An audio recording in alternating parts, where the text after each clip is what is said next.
everybody out there. Before we get to today's video, I just wanted to show you guys this cool new app that I found online, and that is Yugioh Duel Amino app. It's a really cool app that you can subscribe to and become a part of.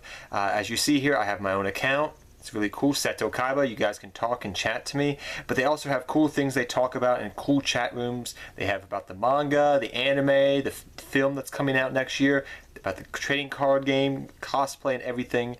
As you can see right here, they have a whole bunch of cool things you guys can check out about different cards, old school decks, whatever the case may be. A lot of other YouTubers are trying this new app out. It's really cool, and I'd highly suggest that you guys go check them out. You can download it for free from your iTunes or Apple Store, wherever you get your apps from. But without further ado, guys, let's get to today's video. Thank you. Hey everybody out there, this is Seto, and today for you guys, I'm going to be profiling for you my Blue Eyes Chaos Max deck. A lot of you guys have been waiting to see this deck profile. Last week I profiled for you guys my Blue Eyes White Dragon deck, which was pretty much it was more focused around Blue Eyes White Dragon and spamming the board with a whole bunch of different monsters and pushing a lot of damage on the field. It was a rank 8 build, a synchro build.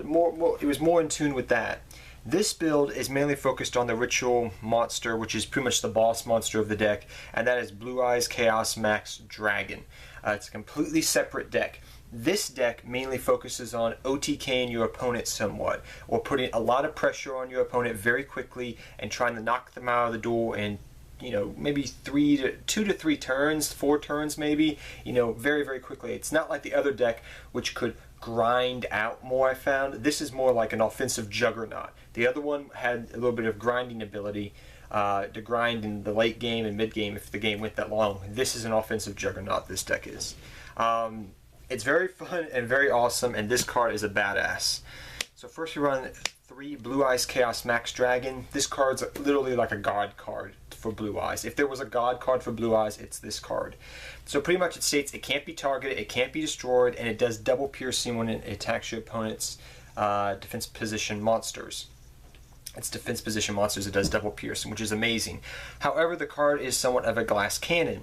There are cards out there that can stop this card, and if your opponent properly side decked and had cards ready to face against this monster, you're going to have an uphill battle in game 2 and 3.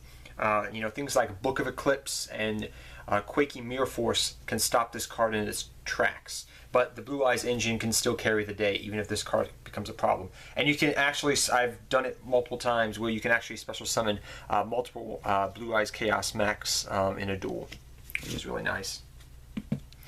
Next up, we have 3 Manju of 10,000 Hands. This is a staple in any ritual deck ever, pretty much. This helps you search out your field spell, not your field spell, your ritual, to summon your Blue Eyes Chaos Max, and it also helps you search out your Blue Eyes Chaos Max. However, I find myself most of the time with Manju searching out for Advanced Ritual Art and Chaos Force. Not so much Blue Eyes Chaos Max, because Melody of the Awakened Dragons can search out your Blue Eyes Chaos Max. So if you open up Melody of the Awakened Dragons and this card in your opening hand, you can automatically first turn get a Blue Eyes Chaos Max out on the field. Just saying, that's how it works. So it's very consistent, even though you can't run pre-preparation of rights or preparation of rights. Or the card that came out of Shining Victories. Even though you can't run those, the deck is very consistent still, but it still runs into the problem of what any ritual deck out there will ever run into. It can sometimes get very cloggy. Next up, we have 3 Blue Eyes White Dragons. These are my second and third favorite artworks of Blue Eyes White Dragons. I know there's different artworks out there, like the World, the Moon, Blue Eyes White Dragon, the original one from the original set. Then you also have, what was the other one? There's been a whole bunch of them. The Blue Eyes White Dragon on the tower. But personally, I love the movie artwork, Blue Eyes. It just looks so cool and awesome. And actually, unlike a lot of people out there, I actually like the stone tablet version of Blue Eyes White Dragon as well. Mainly because the fact of the matter is, it does show Yugioh and Seto back in ancient Egypt fighting, and you have, if you look on the tablet very closely, you can see Blue Eyes and Dark Magician fighting. So I do like it, actually, the artwork. So those are my 3 vanilla Blue Eyes White Dragons. I'm not going to use my Seto Kaiba Structure Deck ones. Those stay in my other deck. Right here. That's where they stay in. They stay in this other deck I have of Blue Eyes White Dragon. So yeah, that's where they rest. Next we run 3 Blue Eyes Alternative Dragons. It's staple in this deck. You reveal a vanilla Blue Eyes White Dragon to special summon this card to the field. It can attack the turn if you use the ability to pop a card, but you can still go into synchro plays with it or rank 8 builds. Rank 8s. Mainly I find myself going for synchro plays, but 3 alternative, it's staple. Next I run 2 Spirit Dragons. Some people like 1, some people like 2, some people like 3. Personally, in this build, I feel like you still want to run 2. It's removable back row removal. You literally special summon this card and you banish an opponent's back row or their pendulum zone. It can really, if you banish the pendulum monster and it's a 1/of, it can create some problems. Luster Pendulum Dragon. Yep. But yeah, I do like the card. You do find yourself once in a blue moon, you know, special summoning Blue Eyes for hand in this deck, but not as much as you would in the other build of Blue Eyes White Dragon that I profiled last week for you guys. But 2 Spirit, banishes back row, help them get Blue Eyes on the field. It's another vanilla in the graveyard. No, you cannot use it with Advanced Ritual Art, but still, it comes in handy a lot. And I do like it as a 2/of. Then I run 2 Sage. You don't have as many targets in here, and I needed to cut down on a card to make room for other things, because like I said, this deck is an offensive juggernaut. It really doesn't have any, you want the least amount of dead cards in your hand, and it's a ritual based deck, so that means even on top of all that, and even though you have a good amount of searching, you got to compensate for that and make it very, you know, less cloggy. So what I did is I cut down Sage, and I know people are going to say, why? Well, in this build you only have 2 targets for Sage, where in the other build I had 3 targets for Sage. I had actually like 4 targets for Sage. I could search out Maiden, I could search out the Stone of the Ancients, White Stone of Legend, and Effect Veiler. In this build I only have 2 targets, Effect Veiler and White Stone of the Ancients. Less searching, I guess you could say, but it still works well because you'll still do the old play like you did with the other deck, where you would special summon your alternative, pop a card, normal summon the Sage, search a card, then go into your synchro monster. So you still do that. But 2 Sage definitely in this build. I don't like 3. 3 was a little bit too much because you had less targets. Next I run 3 White Stone of the Ancients. I was still thinking of running a White Stone of Legend in the deck, but I cut it last minute, last week when I was testing this deck out before I profiled it for an Effect Veiler, because I found myself, when I was playing, I want to search out a defensive card, so I would search out the Effect Veiler, and the White Stone of Legend was nice to have if you got clunky hands and whatnot, and you got like multiple alternative in your hand, but I had to compensate, so I had to I went with Effect Veiler instead of White Stone of Legend. But 3 White Stone of the Ancients, it's a staple. You have multiple discarding outlets to get this card's effect off in grave. Twin Twister, Melody, everything. Even Dragon Shrine we run 1 of in the deck. Next I run my hand traps. I run 2 Max C and 1 Effect Veiler. You could run another Effect Veiler, but I just could not find the room. I mean, you may even want to run a 41 card deck instead of a 40 card deck like I'm doing, but yeah, it's up to you. The Max C I found was a lot better because you needed draw power in the deck, and also on top of that, it was just a better card in the meta at the moment that I'm doing this deck profile. Effect Veiler is very nice, and it can be a good defensive card, but I like it as a 1/of. You can search it out when you need it. It's okay. But the 2 Max C I prefer 2 Max C over 2 Effect Veiler. I mean, that's how I went with that. If you want to make room for it, go ahead, run a second Effect Veiler. But the Max C was coming in more clutch because it gave me draw power against combo-oriented decks, like Blue Eyes when I was at mirror matches at locals. Next, I run 3 trade-in. Staple, staple, staple, staple. You have what? 1, 2, 3, 4, 5. You have 5 targets for trade-in, guys. You have multiple targets for this card. You have your 3 Blue Eyes Vanilla, and you also have your 2, what is the name of that bloody card? Dragon Spirit of White.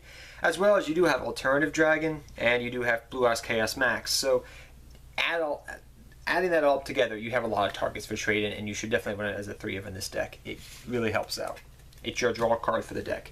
Your searching card for the deck is your 3 Melody of the Awakened Dragons. And believe it or not, in the other build, Melody, I mean, you only could search out, you know, with Melody of the Awakened Dragons in my other build, my rank 8 build, you could only search out Blue Eyes White Dragon and Blue Eyes Alternative Dragon.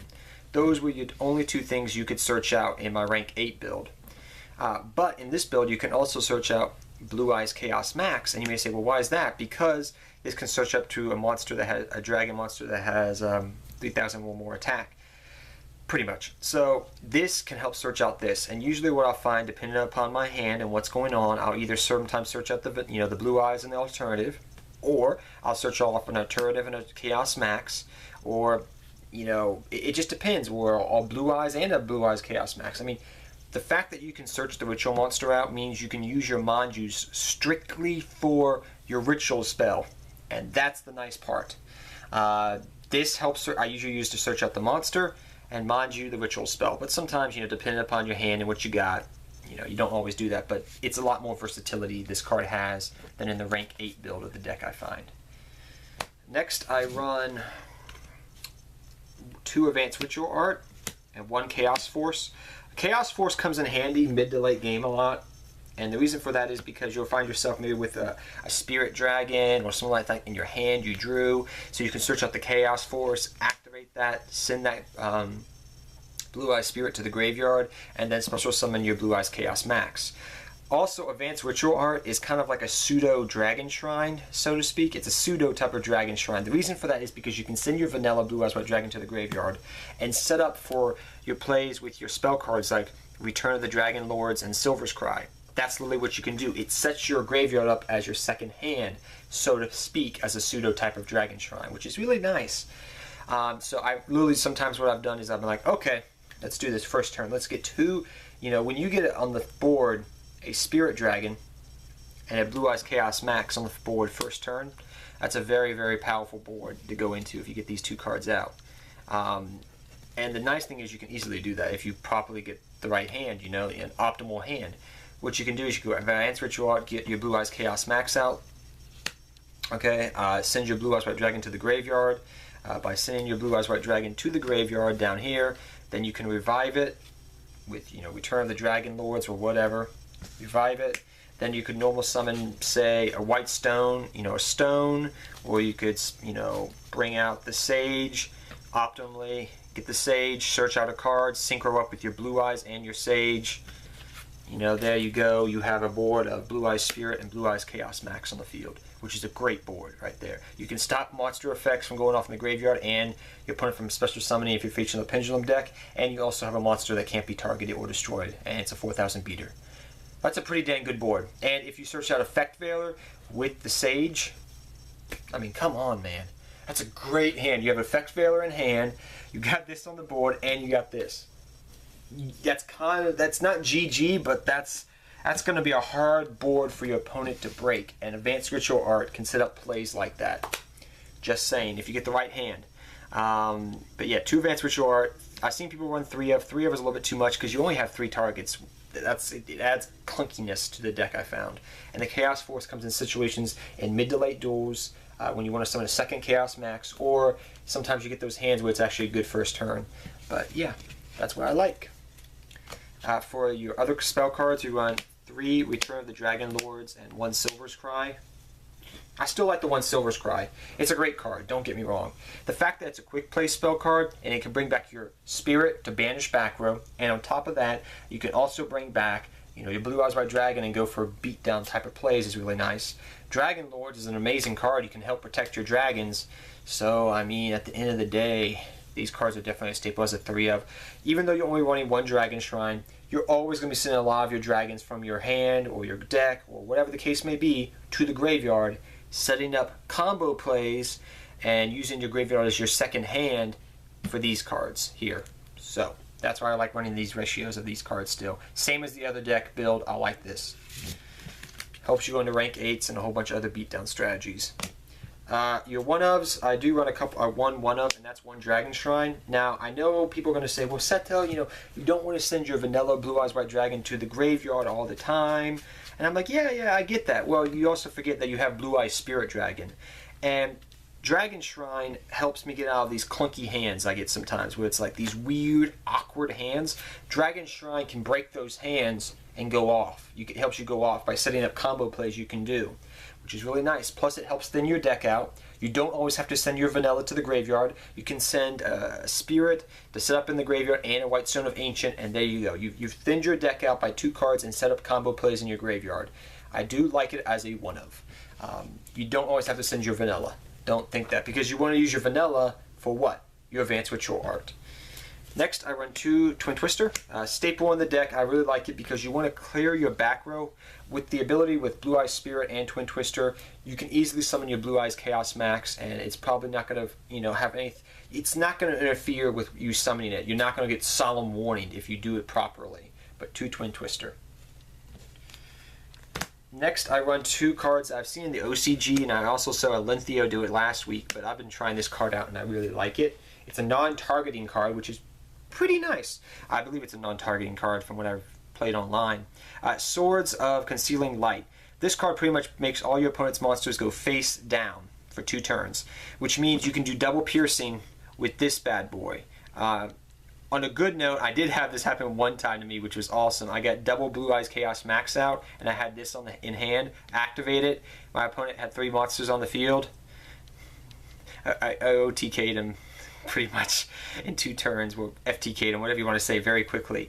So this card is really good, and it can help you get over problematic cards, and it helps you do double piercing, so I like this card as a Tekken. So, on to the extra deck, guys. You can run Dragalon in the deck. I'll say that right now, guys. My buddy is borrowing mine at the moment. But even still, I like the lineup in this deck anyways. 2 Blue Eyes Spirit, and we also run 2 Azure Eyes. As I put these bad boys down here. 2 Azure Eyes and 2 Blue Eyes Spirit. Blue Eyes Spirit just helps you so much against the meta top decks. Pendulum, Burning Abyss, whatever the case may be. Graveyard-oriented decks, Pendulum decks, whatever. They spam a lot. This card stops it. And then you can get this out for protection. Or you can get out Michael, which I like Michael because you can banish a card. Or you can get out, Starter Spark Dragon if you want to go to anything. The nice thing about Starter Spark Dragon is when you're going into Game 2 and Game 3, you can use Starter Spark Dragon's effect to protect himself after you go. So you go Spirit, Starter Spark Dragon, use Starter Spark Dragon's effect, target him, he doesn't destroy himself. On your turn, you get another counter. And if you have floodgates going on, so if you say a weird example here, if you had Anti-Spell Fragrance or whatever floodgates you want to run in your deck, or any good, side deck cards, you can target that card so it can't be destroyed with this card. Nice card. Also, Michael helps you go into Clear Wing Synchro Dragon because you special summon him, normal summon a tuner monster, go into Clear Wing, and Clear Wing can win you games straight up. So, those are all those things for Spirit. On to your rank 8s. 1 Felgran, 1 Hope Harbinger, 1 Heretic Dragon Sun Lord Heliopolis, the Lord and Savior, and 1 number 32. One number 32, Lancelot, Dark Knight of the Underworld. Heliopolis clears boards, gets card effects off. This card's amazing. Number 38, Hope Harbinger. If you want to run a second one, go right ahead, but I prefer the versatility of my rank 8s. Divine Dragon Knight Felgrant, I like him still. He's still really good. He can protect himself. He just comes in handy a lot of the times. And number 32, Lancelot, is when you go into for game. So if your opponent has 2,000 life points left or more, you go, and you have 2 rank 8s on the board and you can't go over the monster, you go into this, attack directly, GG. Good card when you're going into time. I've used this card when going into time once at locals. I forget, it was a while ago when I was testing this deck out like a couple months ago in Blue Eyes White Dragon type of decks. Not this build exactly, but yeah, he's a very good card in Blue Eyes decks.